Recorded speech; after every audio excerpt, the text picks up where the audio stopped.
In the beginning, when the world was new and the animals were just beginning to work for man, there was a camel. He lived in the middle of the howling desert because he didn't want to work, and besides, he was a howler himself. He ate sticks and thorns and tamarisks and milkweeds and was most excruciating idle. And when anybody spoke to him, he said, "Humph." Just humph, and no more.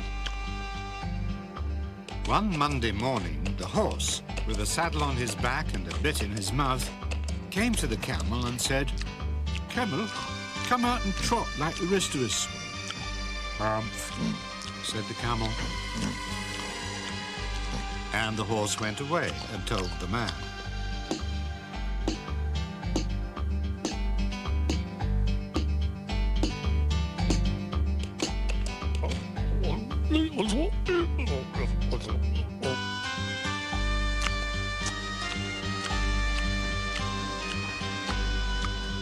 Then the dog came to him with a stick in his mouth and said, "Camel, come and fetch and carry like the rest of us." "Hump," said the camel. And the dog went away and told the man.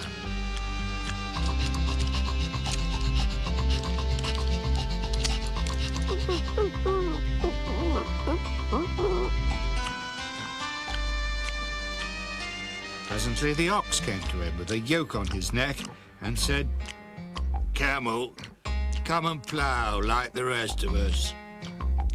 "Hump," said the camel. And the ox went away and told the man.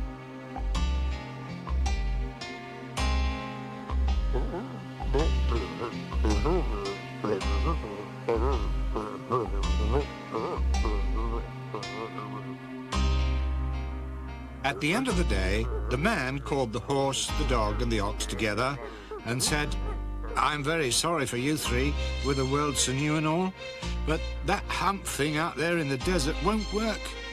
So you must work double time to make up for it." That made the three very angry. And they held a meeting on the edge of the desert.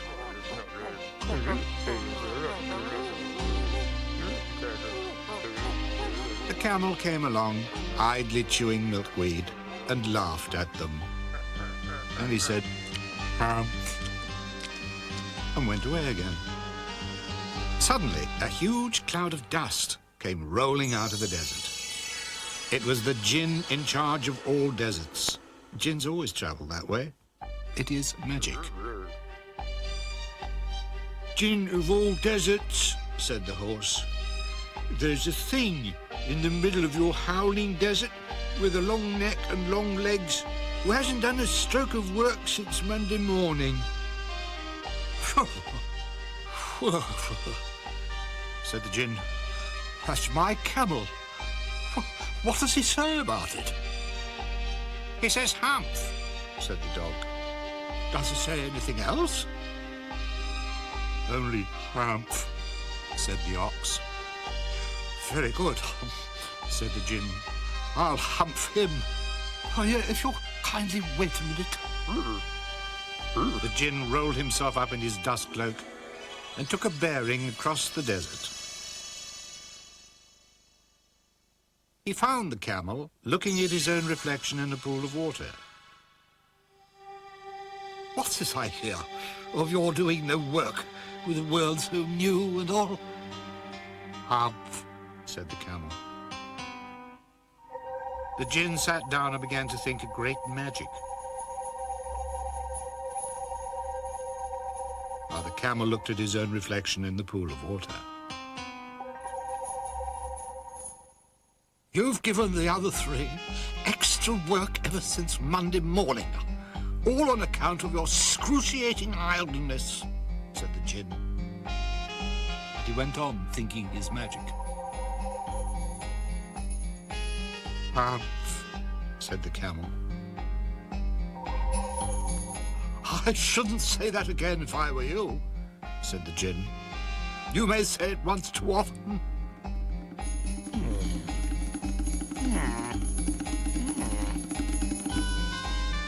he went on, thinking his magic. And the camel said, "Hump," again. But no sooner had he said it than he saw his back that he was so proud of, puffing up and puffing up into a great big lolloping hump. "Do you see that?" asked the Djinn. "That's your very own hump that you've brought upon your very own self by not working. Today is Thursday, and you've done no work since Monday when the work began. Now you are going to work." "How can I," said the camel, "with this hump on my back?" "That's made for a purpose," said the Djinn. "All because you missed those 3 days. You'll be able to work now for 3 days without eating, because you can live on your hump. So don't say, I never did anything for you. Now, come out of the desert and go to the 3 and behave. Hump yourself."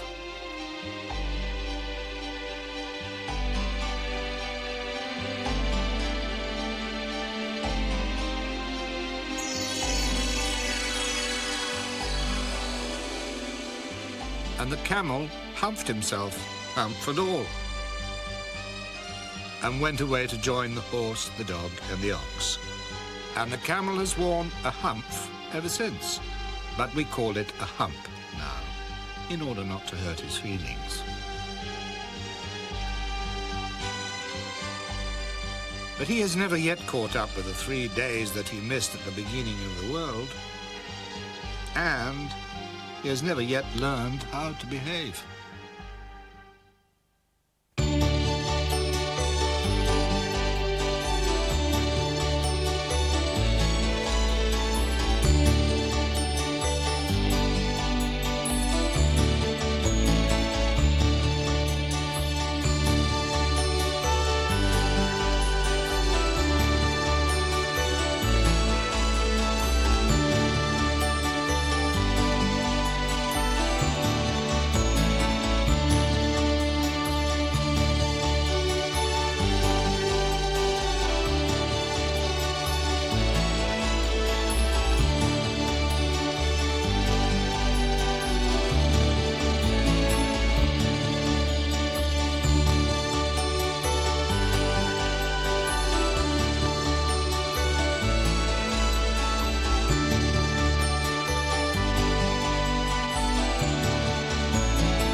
Once upon a time, on an uninhabited island on the shores of the Red Sea, there lived a Parsi named Pestoni Bomonji.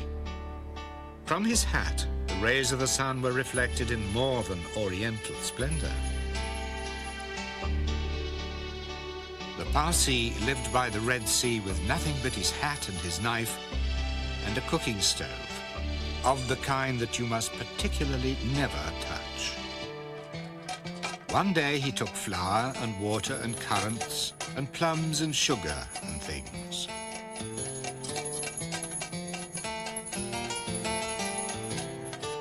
And he made himself a cake which was 2 feet across and 3 feet thick.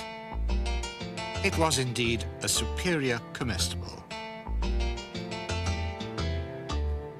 Then he put the cake on the stove, and he baked it and he baked it until it was all done brown and smelt most tasty.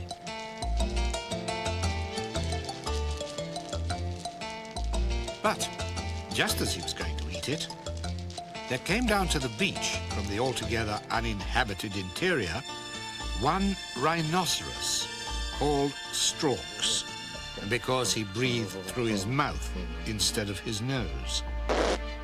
He had a horn on the front of his head, 2 piggy eyes, and few manners. In those days, the rhinoceros's skin fitted him quite tightly. There were no wrinkles in it anywhere.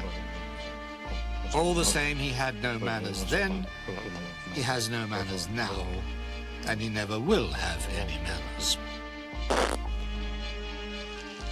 "How?" said Storks.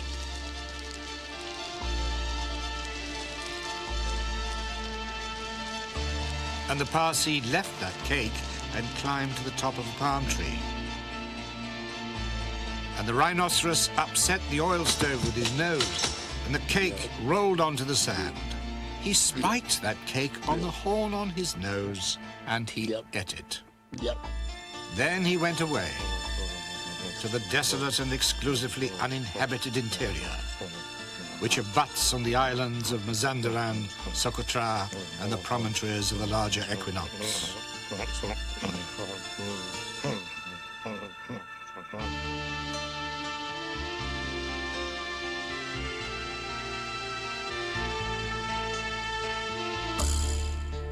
A Parsee came down from his palm tree and put the stove on its legs.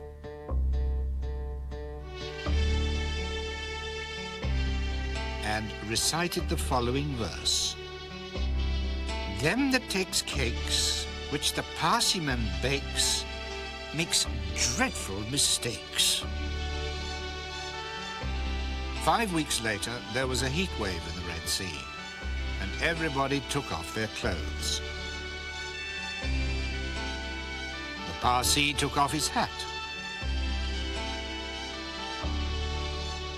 But the rhinoceros took off his skin and carried it over his shoulder as he came down to the beach to bathe. In those days, it buttoned underneath with 3 buttons and looked like a waterproof. He said nothing whatever about the Parsee's cake, because he had eaten it all, and he'd never had any manners. Then, since, or henceforward. He waddled straight into the water and blew bubbles through his nose, leaving his skin on the beach. Presently, the Parsee came by and found the skin.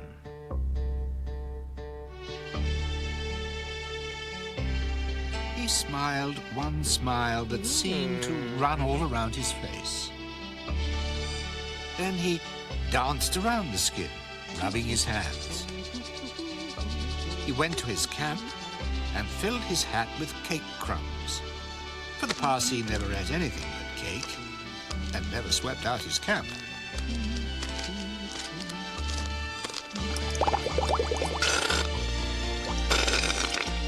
Then he took that skin and he rubbed that skin just as full of old, dry, stale, tickly cake crumbs and some burnt currants as ever it could possibly hold. Then he climbed to the top of his palm tree and waited for the rhinoceros to come out of the water and put it on. And the rhinoceros did. He buttoned it up with the 3 buttons, and it tickled like cake crumbs in bed. Then he wanted to scratch, but that made it worse. And so he lay down on the sand and rolled and rolled and rolled. And each time he rolled, the cake crumbs tickled him worse and worse and worse. Then he went to the palm tree and rubbed himself against it. He rubbed so much and so hard that he rubbed his skin into a great fold over his shoulders. And another fold underneath, where the buttons used to be. And he rubbed some more folds over his legs, and it spoiled his temper. But it didn't make the least difference to the cake crumbs. They were inside his skin, and they tickled.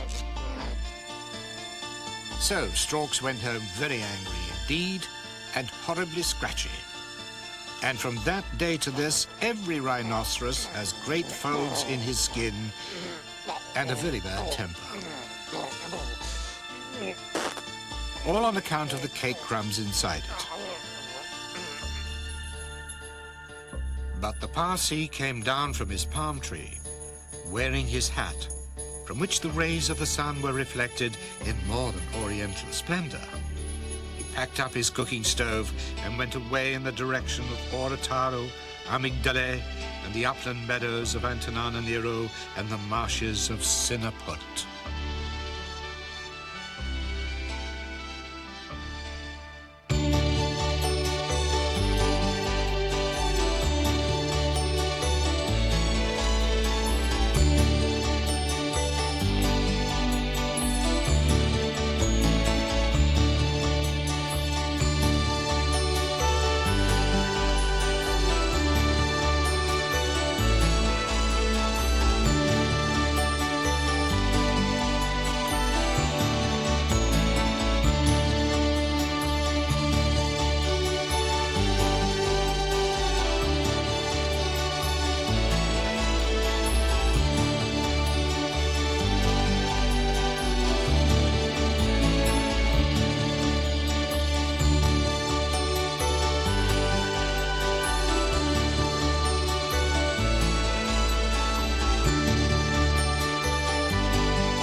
This is a story about the most wise sovereign Suleiman bin Dawood Solomon. There are 355 stories about Suleiman bin Dawood, but this is not one of them. It is the story of the butterfly that stamped. Now, Suleiman bin Dawood was wise. He understood what the beasts said, what the birds said, what the fishes said, and what the insects said. He understood everything. And the most beautiful Queen Balkis, his head queen, was nearly twice as wise as he was. Suleiman bin Dawood was strong. Upon the third finger of his right hand he wore a ring. When he turned it once, jinns came down to do whatever he told them. And yet, Suleiman bin Dawood was not proud. He very seldom showed off, and when he did, he was sorry for it. He married ever so many wives, 999 of them, beside the most beautiful Balkis, and they all lived in a great golden palace in the middle of a lovely garden with fountains. He didn't really want 999 wives, but in those days everybody married ever so many wives, and of course a king had to marry ever so many just to show that he was the king. Some of the wives were nice, but some were simply horrid. And the horrid ones quarrelled with the nice ones and made them horrid too.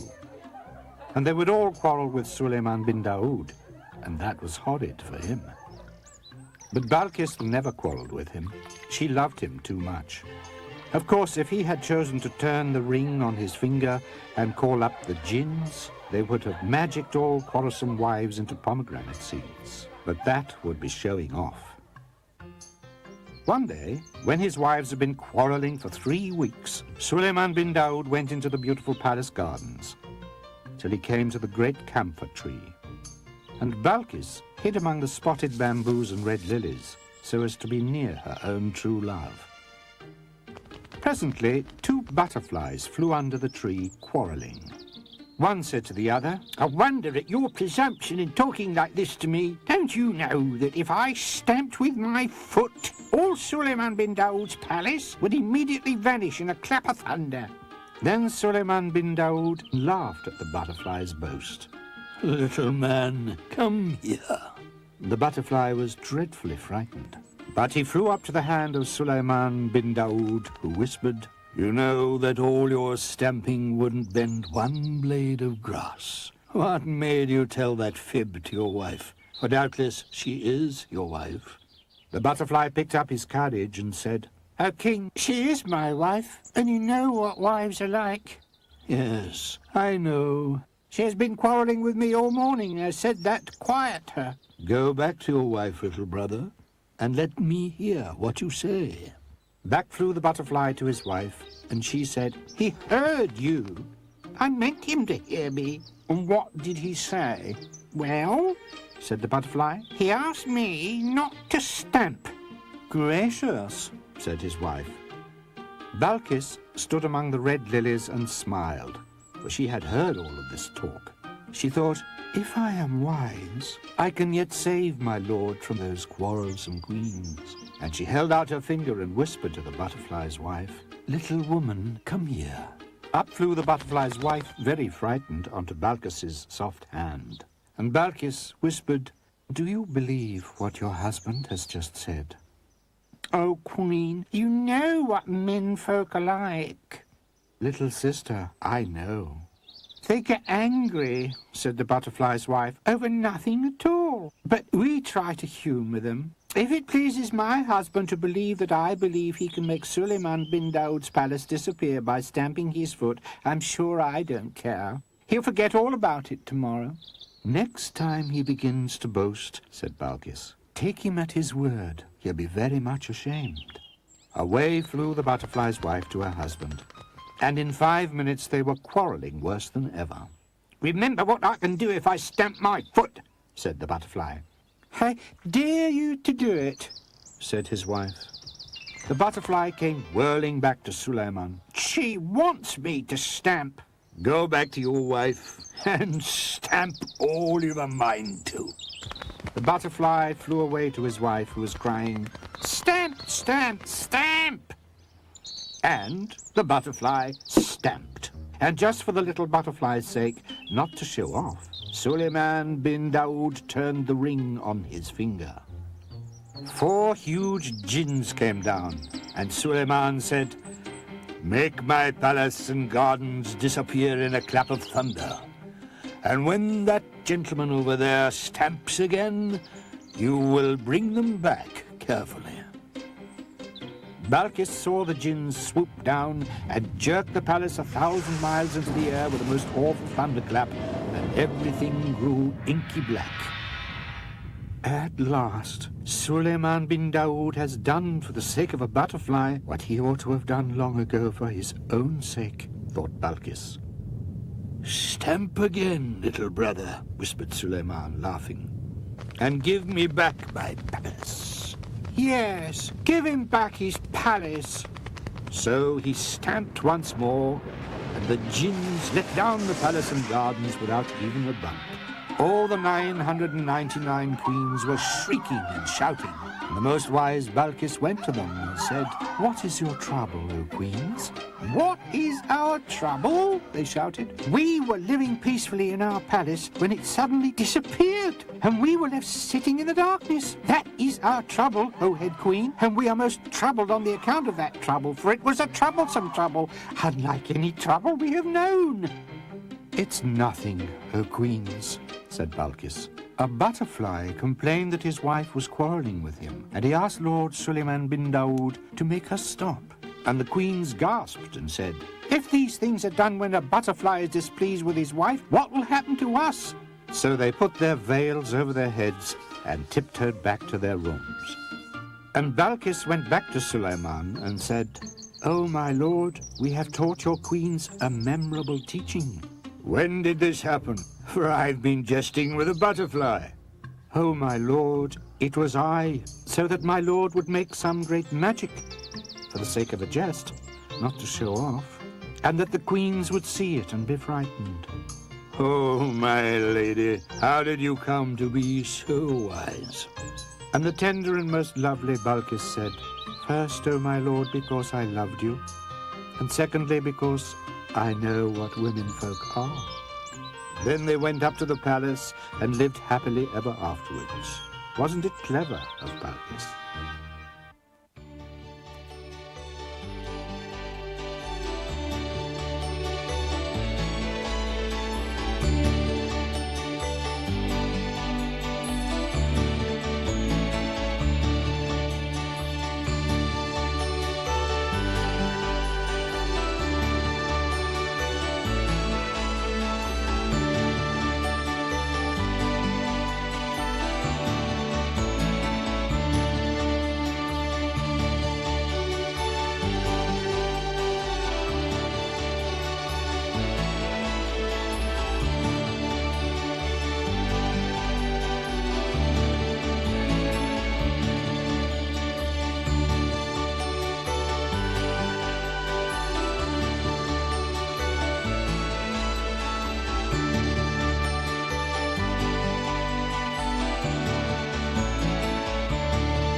Before the high and far-off times came the time of the very beginnings, in the days when the eldest magician was getting things ready.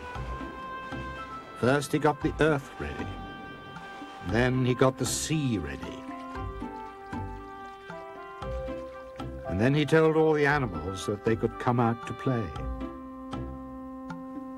And the animals said, "Eldest magician, what shall we play at?" And he said, "I'll show you." He took the elephant and said, "Play at being an elephant." And the elephant played.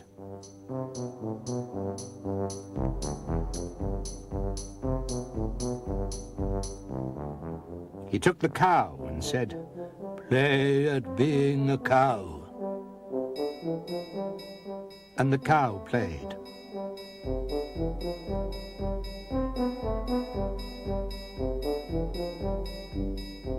Then he took the turtle and said, "Play at being a turtle." and the turtle played.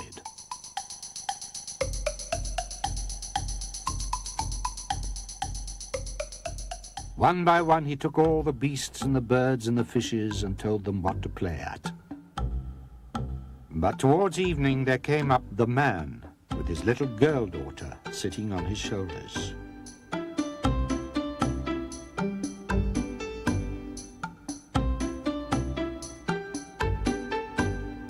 And he said, "What is this play, eldest magician?"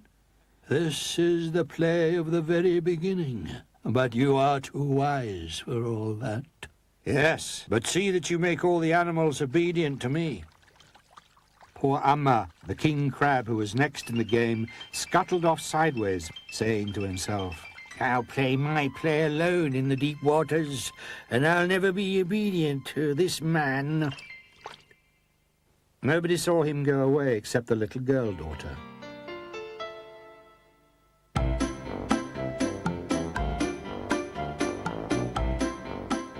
And the play went on until there were no more animals without orders, and the eldest magician wiped the fine dust from his hands and walked about the world to see how the animals were playing.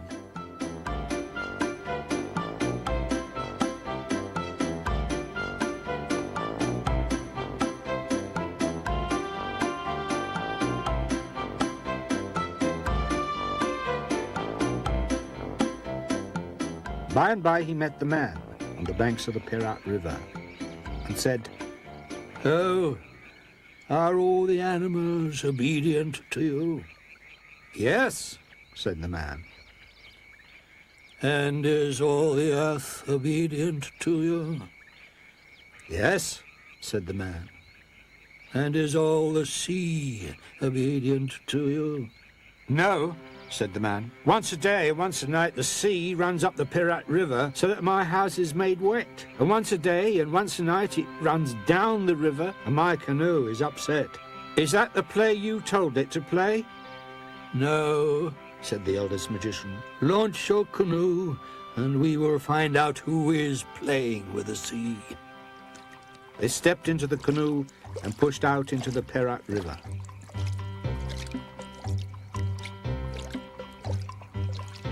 Then the sea began to run back and back, and the canoe was sucked out of the mouth of the Perat River until they came to a place called Pusat Tase. The eldest magician stood up and shouted, "This is wrong! Which one of you is playing with the sea?" And all the animals said together, "We play the plays that you taught us to play. Not one of us plays with the sea." Then the moon rose big and full over the water. The eldest magician said to the hunched old man who sits there, "Oh, old man of the moon, are you playing with the sea?" "No, I do not play with the sea." Then the little girl daughter put up her arms and said, "One animal went away into the sea." "What was the animal like?" "He was round and he was flat, and his eyes grew on stalks, and he walked sideways." "Ah," said the eldest magician, "now I know where poor Amma, the king crab, went." And he slid his arm into the deep warm water and touched the huge broad back of poor Amma. And poor Amma settled down at the touch, and all the sea rose up. "What are you doing, poor Amma?" called out the eldest magician. "Leave me alone. Listen, poor Amma, when you go out from your cave, the waters of the sea pour down into Pusat Tase, and when you come back, the waters of the sea rise, and the man's house is flooded." "I didn't know I was so important." "To show how important you really are, make a magic." Poor Amma rolled his eyes, but he could only stir up the sea. "Now let me try." And he made a magic with his hand. And poor Amma's hard blue green-black shell fell off him, and he was left all soft. And poor Amma said, "Give me back my shell, and let me go back to Pusat Tase." "No, for you will grow bigger and prouder." And poor Amma said, What shall I do? I will give it back for 11 months of the year, but on the 12th month it will grow soft again, to keep you humble. I do not choose yet. That girl saw me running away at the very beginning. What will she do for me? I will make a magic and give you a pair of scissors very sharp and strong. Then Pau'ama thought a little and said, I will take all the gifts. Pau'ama grew very small and swam alongside the canoe, crying, Give me the scissors. And the girl daughter gave him his scissors. And he waved them and snapped them and said, I didn't know I was so important. And the eldest magician held up his finger to the old man of the moon and said, Pull this man's canoe home. And from that day on, the moon has always pulled the sea up and down and made what we call tides. And Pau'ama, you can see when you go to the beach, all his babies waving their little scissors about. And so it isn't fair to hunt them just because stupid old Pau'ama was rude a very long time ago.